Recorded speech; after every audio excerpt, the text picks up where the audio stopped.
I was standing at the door with my suitcase, ready to fly with my daughter on vacation, when I received a message. You are not coming to Europe with us. My husband prefers this vacation to be a family vacation. They took only my father-in-law and mother-in-law with them and left me behind. This is after I paid for their new house, so I canceled all the payments and sold it. You won't believe what happened when they came home. Before we continue, please subscribe to the channel and let us know where you are listening in the comments. I was folding my favorite travel shirt when my phone buzzed against the nightstand. The blue cotton felt soft between my fingers as I smoothed out the wrinkles, thinking about wearing it to dinner in that little bistro Lindsay had found near the Louvre. My suitcase lay open on the bed like a promise, half filled with carefully chosen clothes for our European adventure. The weather app showed sunny skies in Paris, perfect for the walking tours I'd printed out and tucked into my carry-on. I'd been humming an old Frank Sinatra tune while deciding between my brown leather shoes and the comfortable walking sneakers. The tickets to Charles de Gaulle sat on my nightstand next to my passport, both documents crisp and ready. 6 hours until departure. My heart carried that familiar flutter of pre-travel excitement mixed with nervous energy. The phone buzzed again. Lindsay's name appeared on the screen. I set down the shirt and picked up my phone, expecting last-minute flight details or a reminder about meeting at the airport. Instead, I found words that made my blood freeze. You're not coming with us to Europe. My husband thinks it's better if this vacation stays family only. I read it once, then twice, then a third time, my thumb hovering over the screen like it might change the message if I waited long enough. The sweater I'd been about to fold remained suspended in my hands as my mind struggled to process what I was seeing. Family only. The phrase repeated itself in my head like a broken record. I was her father. I had planned this trip. I had bought the tickets, researched the restaurants, mapped out the itinerary during countless late-night planning sessions. What did family only mean when you were talking to your own father? I sat down heavily on the edge of the bed, the suitcase still gaping open beside me. My hands trembled slightly as I typed back the only response I could manage. Okay. The weight of disappointment settled into my chest like a stone. I looked around my bedroom, seeing everything I'd prepared for a trip that would never happen. The travel-sized toiletries lined up on my dresser. The guidebooks with yellow sticky notes marking places we'd planned to visit. The new camera I'd bought specifically for this vacation, still in its box. I closed the suitcase with deliberate, careful movements. Each click of the latches sounded final in the quiet room. Then I called the airline, listening to hold music while I waited to cancel my ticket. The customer service representative was sympathetic but efficient. I'm sorry to hear about your change of plans, Mr. Owens, she said, and I wondered if she could hear the disappointment in my voice. Afterward, I sat in my living room staring at the travel brochures scattered across my coffee table. The house felt emptier than usual, quieter in a way that made my ears ring. Outside, Mrs. Peterson's dog barked at something in the distance, the sound sharp and insistent in the suburban stillness. I picked up one of the brochures, a glossy pamphlet about Roman architecture, and set it aside on the end table. The gesture felt small and meaningless, but it was all I could manage in that moment of understanding that I had been carefully, deliberately, left behind. Evening arrived with the same quiet emptiness that had filled my house all day. I'd moved through the hours like a ghost, leaving my dinner dishes in the sink instead of washing them immediately like I always did. The packed suitcase still sat by my bedroom door, a constant reminder of plans that would never unfold. The television murmured from the living room, some evening news program I wasn't really watching. I kept checking my phone for no particular reason, scrolling through nothing, restless energy making my fingers twitch against the screen. Maybe Facebook would provide some distraction from the hollow feeling in my chest. I scrolled past Mrs. Johnson's cat photos, recipe shares from my book club, political posts I didn't want to read. The familiar blue glow of the screen was oddly comforting in the growing darkness of my living room. Then I saw it. Todd's parents standing in front of the Eiffel Tower, both of them grinning at the camera with that satisfied look of tourists who'd found the perfect photo opportunity. The caption read, "Beginning of the best family vacation ever." The timestamp showed it was posted 2 hours ago. My thumb froze above the screen. Maybe they'd taken a separate trip. Maybe this was an old photo they'd just decided to share. My heart began beating faster as I clicked on the profile to see more photos. There it was. Same location, same time, but this photo included 4 people. Todd's parents, Todd and Lindsay, all of them clustered together in front of a Parisian cafe, wine glasses on the table behind them. Lindsay's caption made my stomach drop. So grateful for family time in the city of light. I counted the faces in the photo with trembling fingers. 1, 2, 3, 4. The word family burned in my mind like a brand. I set the phone down on the coffee table, its screen still glowing with their happy faces. I stood up and paced to the kitchen window, looking out at my neighbor's house where warm lights spilled from the windows, families together for the evening. The betrayal hit me in waves, each one stronger than the last. I picked up the phone again, hoping I'd misunderstood somehow, hoping the photos would tell a different story. But they were still there, timestamps still fresh, their smiles still bright and carefree. The 4 of them together in the city I'd dreamed of visiting, spending the vacation I'd planned, using the itinerary I'd researched. I walked back to the kitchen window and saw my own reflection staring back at me, ghostly and hollow-eyed. Behind my reflection, the phone screen showed their group photo, their happiness overlaid with my solitary image in the glass. The contrast was stark and painful, a visual reminder of exactly where I stood in their definition of family. I'd barely slept, tossing and turning while images of their vacation photos played behind my closed eyelids. Morning came with gray light filtering through my bedroom curtains, and I knew I needed answers. I couldn't let this stand without understanding why. My coffee mug shook slightly in my hands as I sat at the kitchen table, rehearsing what I would say to Lindsay. The time difference meant it was afternoon in Paris, perfect for a call. I took a deep breath and dialed her number, listening to the expensive-sounding international ringtone. 3 rings, 4 rings, then her voice, bright and cheerful. "Hi, Dad." I could hear background noise, Todd's voice, street sounds, the bustling atmosphere of a European city. "I need to understand something," I said without preamble. "What's that?" She sounded distracted, probably looking at some monument or shop window. "I saw the photos on Facebook. Todd's parents are there with you." There was a pause, a long one. Then her voice changed, becoming defensive. "Dad, we can explain—" "You said it was family only. What am I then?" Her tone shifted colder now. "Look, Todd said you can be overwhelming. He didn't want his vacation ruined." The word overwhelming hit me like a physical blow. Ruined? I planned this trip. I bought the tickets. And Todd's parents paid for their own. They don't expect us to take care of them constantly. Constantly. The word hung in the air between us like an accusation. "I supported you both when—" "That was your choice," she interrupted. "We never asked for a guilt trip." I could hear Todd laughing in the background about something else entirely, his voice carefree and oblivious to our conversation. The sound made my jaw clench. "Honestly, Dad," Lindsay continued, her voice hardening with each word, "Todd was right. You're too needy." The phone felt heavy in my hand. "I understand." "Good. We'll talk when we get back." "Understood." I hung up without saying goodbye. I set the phone down with deliberate care, the word needy echoing in my mind like a curse. I walked to my office, drawn by some instinct I couldn't name. The walls were covered with family photos. Me teaching Lindsay to ride a bike, her graduation from college, her wedding day where I'd walked her down the aisle with tears of pride in my eyes. My hands slowly clenched into fists as I stared at these images of a relationship I'd apparently misunderstood completely. In one photo, I was holding baby Lindsay, both of us smiling at the camera. My reflection in the glass showed an older man, harder now, with something cold growing behind his eyes. I reached out and straightened the photo frame with careful, precise movements. The small action felt significant somehow, like I was adjusting more than just a crooked picture. I remained in my office after the call, surrounded by the evidence of what I'd thought was love, but was apparently just usefulness.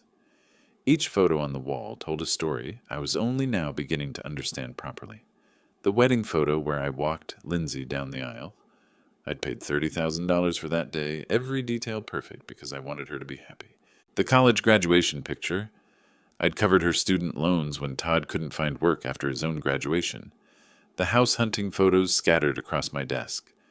I'd co-signed their mortgage when the banks wouldn't approve them on their own. Christmas photos showed expensive gifts under trees I'd bought. Birthdays where my presents were opened last, almost as an afterthought. Each memory added weight to my chest, a growing pressure that made it hard to breathe. I opened my desk drawer and pulled out bank statements and receipts I'd kept from habit. The down payment for their house, $80,000 from my retirement fund, money I'd saved for my own future, car payments I'd taken over when Todd lost his first job, credit card bills I'd paid when they couldn't make ends meet, the vacation fund I'd been building for years, money that had bought their tickets to Europe. But it wasn't just the money. I remembered canceled plans, sacrifices I'd made that went deeper than dollars. The fishing trip with old friends I'd canceled because Lindsay needed babysitting. The woman from my book club who'd asked me to dinner. I'd said no because Lindsay needed help moving. My own travel dreams postponed again and again while I supported theirs. Sunday dinners where Todd barely acknowledged my presence. Holiday gatherings where I felt like an outsider in conversations. The subtle ways he'd made me feel unwelcome in their lives, while simultaneously accepting my financial support. The pattern was so clear now, I couldn't believe I'd missed it. My hands shook as I stacked the photos face down, unable to look at them anymore. The word needy played on repeat in my mind, like a broken record. Suddenly, with startling clarity, I understood the difference between being loved and being useful. They'd never asked me to join their lives. They'd asked me to fund them. I stood up so fast my chair rolled backward and hit the wall. In the mirror above my desk, I saw someone who'd been taken advantage of for years, someone who'd confused generosity with love and received manipulation in return. The reflection showed a man who'd been patient and giving and trusting, and had been repaid with betrayal and dismissal. I opened my laptop and stared at my bank account dashboard, the cursor hovering over the authorized users section where both Lindsay and Todd had access to my accounts. My finger trembled above the trackpad, one click away from changing everything, but I closed the laptop without clicking. The action suspended, tension building like a storm gathering strength. Some decisions required more than impulse. Some decisions required planning. I sat in the heavy silence of my office. The laptop closed before me like a door I wasn't ready to open yet. The weight of years of manipulation pressed down on my shoulders, and I found myself staring at the family photos I'd turned face down. The quiet house seemed to hold its breath around me. Then my phone cut through the silence with that familiar ping of my banking app. I almost ignored it, expecting another routine spam notification about credit monitoring or promotional offers. But something made me pick it up, maybe just the need for any distraction from the dark thoughts circling in my mind. The screen showed account alert transaction processed. I opened the banking app with my fingerprint, half expecting to see my monthly utility bill or grocery store charge. Instead, the transaction details loaded like a punch to the gut. 7:45 Laos, Le Bernardin Restaurant, Paris, France. The timestamp showed 2 hours ago, right around their lunchtime in Paris. My mind connected the dots with painful clarity. Lindsay had used my authorized user card. I'd given her emergency access years ago when she was struggling to build credit, back when I thought I was helping her become financially independent. The irony burned in my chest. They'd excluded me from their family vacation, but were using my money to pay for their fancy Parisian meals. I scrolled through recent transactions with growing disbelief. Hotel charges, shopping boutiques, tourist attractions, all on my card, all while Todd's parents supposedly paid their own way and didn't expect us to take care of them constantly. I stood up, pacing around my office with the phone clutched in my hand. Every family photo on the wall looked different now, like evidence in a case I was finally beginning to understand. The phrase, "This is my chance," formed in my mind, clear and certain. I opened the card management section of the app, navigating to authorized users. Lindsay's name sat there in black digital letters, representing years of financial access I'd granted out of love and received manipulation in return. Another notification pinged on my screen. 85 bons et jours at Boutique Chic, Paris. She was shopping while I sat alone in my house, processing their betrayal. That decided it for me. My finger hovered over the remove user button for just a moment. Years of being the supportive father warred with the growing certainty that support and exploitation were different things. The confirmation screen appeared. Are you sure? This action cannot be undone. I selected Yes, remove immediately. The screen confirmed. Authorized user access revoked. I felt my first taste of real control in years, a sensation both foreign and satisfying. I set the phone down on my desk with deliberate care, looking at my reflection in the dark computer screen. For the first time in days, a small smile crossed my face. I walked to my kitchen to make coffee, my movements more purposeful than they'd been since receiving that first devastating text. The coffee maker gurgled to life, and through my window I could hear my neighbor's lawnmower starting up. Ordinary life continuing while my quiet revolution began. The next morning found me at my kitchen table, actually enjoying my coffee for the first time in days. The morning paper lay spread before me, and I was reading about local high school graduations when my phone rang with aggressive persistence. The international number was one I recognized, and I checked the time. 9 a.m. here, which meant 4 p.m. in Paris. I let it ring twice before answering, no longer eager to please or worried about missing their call. Good morning to you too, Lindsay, I said, hearing her sharp intake of breath on the other end. Dad, what did you do to the card? Her voice was immediately demanding. No pleasantries or concern for how I was doing. I removed your access to my account. Don't give me that. I tried to pay for lunch, and it was declined. In front of Todd's parents. The shrillness in her voice could have cut glass. The waiter had to come back 3 times. It was humiliating. That must have been embarrassing, I replied, taking another sip of my coffee. Embarrassing? It was mortifying. You can't do that. I need that card. For what? I thought you didn't need me taking care of you constantly. That's completely different. Her voice was getting higher with each word. Is it? There was a pause, and I could hear muffled conversation in the background, before she came back with venom in her voice. You fix this right now, or there will be consequences. What kind of consequences? Todd and I have been talking. When we get back, we're looking into care facilities. My coffee cup paused halfway to my lips. Care facilities? You're getting older, Dad. You obviously can't handle your finances responsibly. The cruelty in her tone was breathtaking. We'll sell your house to pay for it. You don't need all that space anyway. I heard Todd's voice in the background. Tell him it's for his own good. Todd says it's for your own good. I sat in long silence, processing these threats. They wanted to institutionalize me and sell my home because I'd stopped funding their vacation spending. The audacity was staggering. Dad, are you listening? Restore my card access. I heard every word. Good, so you'll fix it? No. What do you mean, no? I mean no. Enjoy the rest of your family vacation. Dad, don't you dare. I hung up and set the phone face down on the table. My hands were steady as I took a long sip of coffee, looking out my kitchen window at my well-maintained yard, this house I'd lived in for 30 years, paid off in full, with my name alone on the deed, the house they thought they could sell to warehouse me somewhere convenient. I stood up with new purpose, leaving my coffee unfinished, and walked toward my home office with determined steps. There was work to be done. I pulled my house deed from the filing cabinet, spreading it across my desk like a battle plan. But it wasn't my own deed I was studying. It was the second property document, the one for Lindsay and Todd's house on Maple Street. My name alone on the title, just as it had been since I bought it for them. I remembered the conversation 2 years ago. Just for the mortgage approval, sweetie. We'll transfer it to our names once everything's settled. They'd been too busy with their lives to handle the paperwork, always promising to get around to it next month, next season, next year. I found Marcus Chen's business card in my desk drawer. He'd sold me both properties, a trustworthy man who understood discretion. I grabbed my keys and headed for the door. The drive to his office took me through familiar Davenport streets.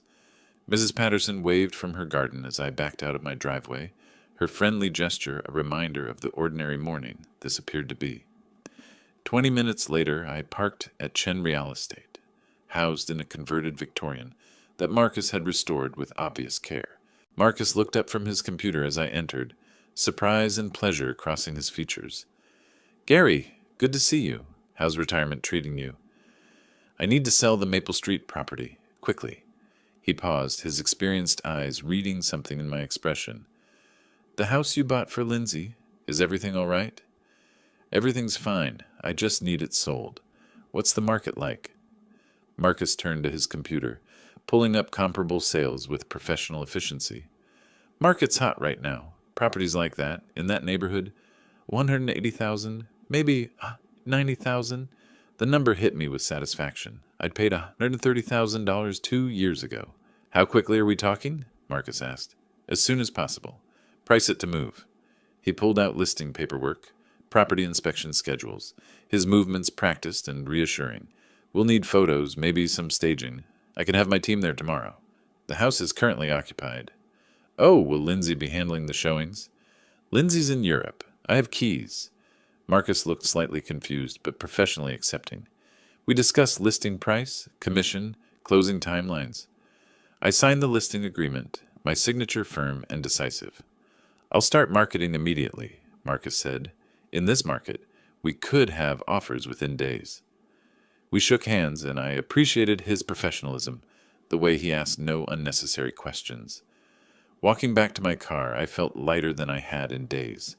The classical music from my radio filled the silence as I drove slowly through downtown Davenport, seeing my hometown with new eyes. At a red light, a young family crossed the crosswalk, father carrying a toddler, mother pushing a stroller. I remembered when Lindsay was that age, before everything became about money and manipulation and what I could provide rather than who I was. I pulled into my driveway and sat for a moment, looking at my mailbox with Owens painted on it in faded letters. The name felt different now, like it meant something again.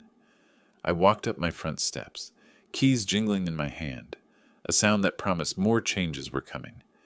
Inside my house, I opened my laptop to find an email notification from the real estate listing service. Property listed successfully appeared on the screen, and I felt a surge of satisfaction seeing those words.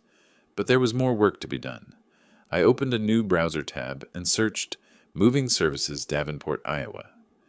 Large corporate companies filled the first results, but I scrolled past them, looking for something personal and reliable.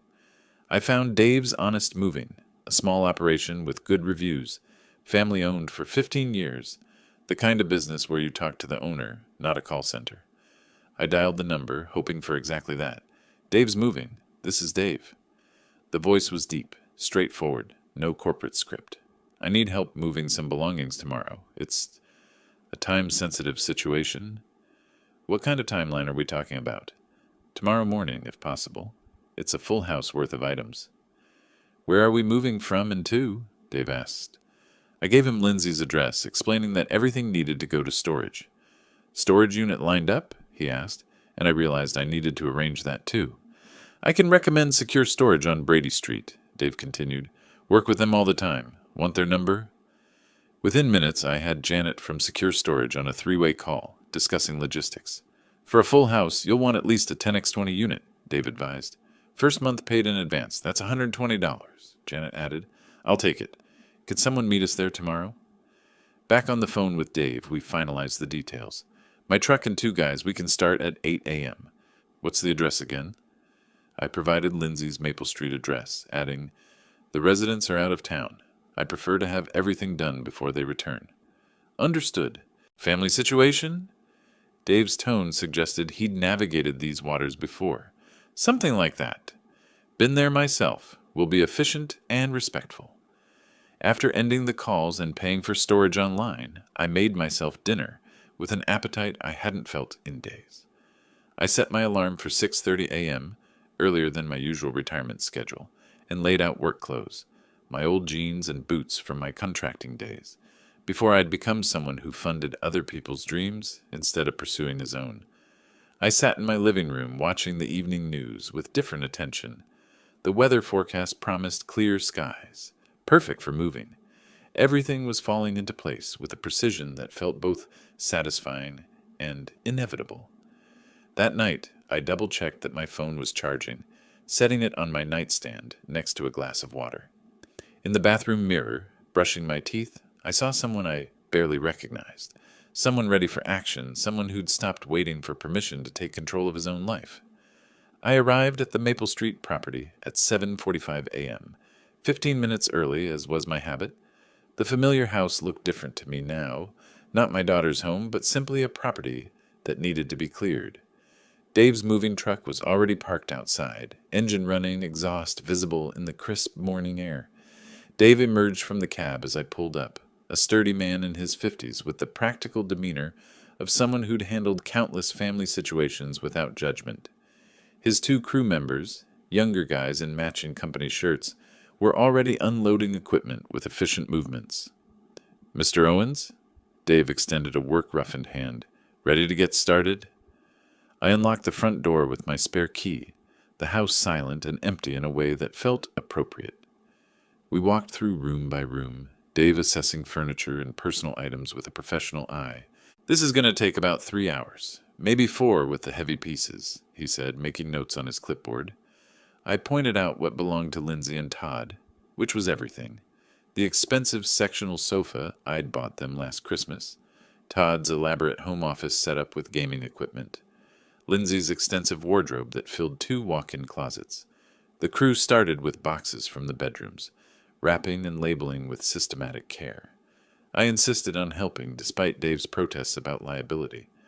"I'm not that old," I told him, earning a grin from one of the younger workers. Soon I was carrying boxes labeled Lindsay's books and Todd's sports equipment, feeling a strange satisfaction at seeing their possessions being packed away so methodically. In their bedroom closet, I found photo albums from their wedding. Flipping through, I noticed I was conspicuously absent from most pictures. Todd's family prominent in every shot, while I appeared in maybe 3 photos, always at the edges. I closed the album and handed it to Dave's crew. Room by room, we cleared out expensive items I'd forgotten I bought them.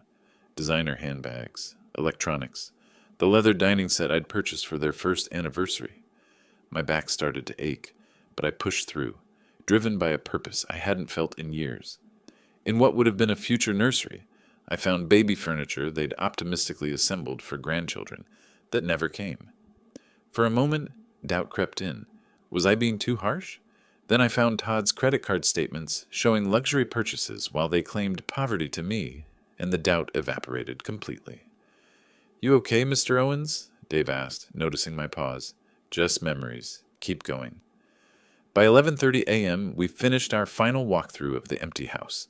Rooms echoed differently now, afternoon sunlight streaming through bare windows onto vacant floors. I locked up and pocketed the keys, following the moving truck to secure storage, where I watched their belongings disappear into Unit 47B. I paid Dave in cash, adding a generous tip. "Hope everything works out for you, Mr. Owens," he said with genuine warmth. Driving home alone, I saw my phone light up with a Facebook notification. I pulled into my garage, the device still buzzing in the cup holder, like an insistent reminder that my quiet morning was about to become much more complicated. Inside my house, I finally checked the buzzing phone to find multiple Facebook notifications. Lindsay had posted angry status updates. Some people have no respect for family privacy. The comments showed friends asking what happened, with Lindsay playing the victim to perfection. I closed Facebook without responding and called Marcus Chen back. "Gary, great news!" Marcus's voice was excited. "We have a serious buyer, cash offer." "Already?" "Young couple, just relocated here for work. They love the neighborhood." He paused for effect. "Offer amount is $185,000, higher than we expected." The number hit me with satisfaction. "When do they want to close?" "That's the thing. They want to close immediately. They could move in this weekend if possible." I checked my calendar. Today was Thursday. "This weekend?" "They're in a corporate apartment, month to month. Very motivated buyers." Marcus's enthusiasm was infectious. "Can you handle expedited closing? I can have paperwork ready by tomorrow."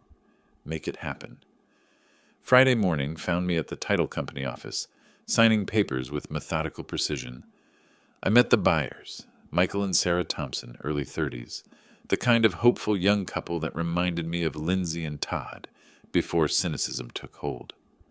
"We love what you've done with the landscaping," Sarah said during our final walkthrough of the empty house. I didn't mention it wasn't my landscaping. "It's perfect," Michael said, accepting the keys. We can move in tomorrow morning? The bank transfer confirmation appeared on my phone.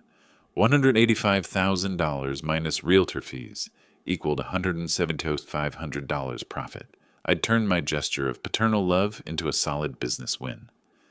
Saturday morning, I decided to drive by the property one last time. I arrived to see a U-Haul truck in the driveway, Michael and Sarah directing movers with infectious energy. A baby crib was being carried inside, young family starting fresh in a house that had seen too much disappointment. I parked across the street, watching Sarah plant flowers in the front garden while Michael assembled a swing set in the backyard. My phone rang with an international number, and I answered just as a taxi pulled up to the house. Perfect timing. Lindsay stepped out first, exhausted from travel but immediately alert as she surveyed the scene. Todd paid the driver, his face shifting from confusion to alarm as he processed the U-Haul truck and strangers in what he considered his driveway. "Excuse me," Todd called to Sarah, who looked up from her gardening with friendly curiosity. "What are you doing in our house?" Michael appeared in the doorway, paperwork in hand. "Your house? I think there's been a mistake." I got out of my car and walked calmly toward the scene, pulling an envelope from my jacket pocket. Lindsay spotted me, her face shifting from confusion to understanding to pure fury in the span of 3 seconds. "Dad, what is going on here? Why are strangers in our house?" Lindsay's voice carried that sharp edge I'd grown tired of hearing. Michael and Sarah exchanged worried glances, Sarah still holding her gardening trowel, like she might need to defend her new home.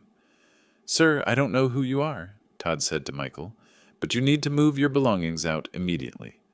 Michael held up his paperwork. "I have the deed right here. We closed yesterday." "That's impossible. This is our house." Sarah's voice was small but determined. "Maybe we should call the police?" I stepped forward, my voice carrying the calm authority I'd learned in my years managing construction projects. "That won't be necessary." Lindsay's tone turned demanding. "Dad, fix this. Now." I addressed Michael and Sarah first. "I'm sorry for the confusion. Please continue with your move-in." Then I turned to Lindsay and Todd. "The house was sold because it belonged to me." Todd's face reddened. "What do you mean belonged to you?" "Check the original deed. It was never transferred to your names." Lindsay's voice rose to that familiar shriek. "You can't just sell our home." "I can sell my property," I replied evenly, which is exactly what I did. "This is theft. We'll sue you." Todd was practically shouting now. "With what money?" "I believe your credit cards were declined in Paris." Michael whispered something to Sarah, who nodded and started toward their front door now. "Please go inside," I told them. "This doesn't concern you." Lindsay's voice turned desperate. "Where are we supposed to live? Where are our things?" I extended the envelope I'd been holding. Todd snatched it, tearing it open with angry fingers. He read aloud, "Secure storage, Unit 47B, Brady Street." "Storage?" Lindsay's voice cracked. "You put our life in storage?" "I preserved everything carefully. First month's rent is paid." Todd crumpled the paper. "This is insane. You can't do this to family." "Family doesn't exclude fathers from family vacations." "That's completely different." "Is it?" Todd stepped closer, trying to intimidate through proximity. "We'll contest this. We'll fight you in court." "The sale is legal. The property was mine." Lindsay's voice turned manipulative, the tone she'd used since childhood when she wanted something. "How could you do this to your own daughter?" I looked at her for a long moment. "How could you do what you did to your own father?" Sarah emerged from the house, concern evident in her voice. "Is everything all right?" "Everything's fine," I said to her. "Enjoy your new home." Lindsay and Todd stood on the sidewalk, their European luggage still in hand, looking like tourists who'd taken a wrong turn into someone else's life. I walked back to my car with measured steps, my work boots solid on the pavement. "This isn't over," Todd shouted behind me. I got into my car and started the engine, classical music resuming where it had left off. "Yes, it is." 3 months later, I was reading the morning paper when my doorbell rang. A process server handed me legal documents, Lindsay and Todd's lawsuit. I signed for them without surprise. By afternoon, I was reviewing the court's decision in my kitchen. Lawsuit dismissed. Property owner had legal right to sell his own property. The judge had been thorough and unsympathetic to their claims. Todd and Lindsay were responsible for their own attorney fees. My lawyer called within an hour. Clean victory, Gary. They have no grounds for appeal. The local newspaper ran a small article. Family property dispute resolved. I filed everything in my new folder, labeled Legal Victory, and moved on with my day. The town's gossip network had been buzzing for months. At the coffee shop, I overheard conversations. I always thought that son-in-law seemed entitled. Others said, Gary Owens worked hard his whole life. He deserved better. Some disapproving voices murmured, families should stick together. But I'd learned to let others' opinions roll off me like water. Running into Marcus Chen at the hardware store, he asked, How are you doing with everything? Better than I expected. That afternoon, I visited the pet store I'd noticed months ago. Max, a 3-year-old golden retriever, was looking for a new home because his family was moving overseas. He's been with a family, good with people, loves car rides, the owner explained. I knelt down and Max approached immediately, tail wagging like he'd been waiting specifically for me. The connection was instant, Max seeming to understand my loneliness, me recognizing his need for a companion who wouldn't abandon him. An hour later, Max was riding shotgun in my car, head out the window, both of us heading toward something new. That first night, he slept by my bed, and for the first time in months, neither of us felt alone. With Max at my feet, I researched travel trailers online. Best RVs for senior travel led me to articles about freedom and adventure. At RV dealerships, salespeople were eager to help. I test drove a 25-foot Airstream, perfect size for one person and a dog who'd claimed the passenger seat before we'd even signed papers. I used the trade-in value of my second car plus savings to purchase it outright. Max loved RV life immediately. We planned our route. National parks, small towns, places I'd always wanted to see but had postponed for family obligations. The morning we left Davenport, my house was prepared for extended absence. I'd arranged mail hold and asked neighbors to watch the property. Loading the trailer, I packed camping gear, Max's supplies, and one photo album. Pictures of Lindsay as a child, before disappointment changed us both. Max sensed adventure coming, his excitement infectious as I started the engine and checked the trailer connection. We drove through Davenport one last time, past familiar places that looked smaller now. Passing Maple Street, I saw Michael and Sarah's children playing in the yard, the house finally filled with the joy it was meant to hold. The highway sign read, Colorado, 500 miles. Max had his head out the window, my hand steady on the steering wheel, both of us finally free. That evening we stopped at a scenic overlook in Colorado. I opened a camping chair as the sun set over the mountains, painting the sky in shades of orange and purple I'd never taken time to notice before.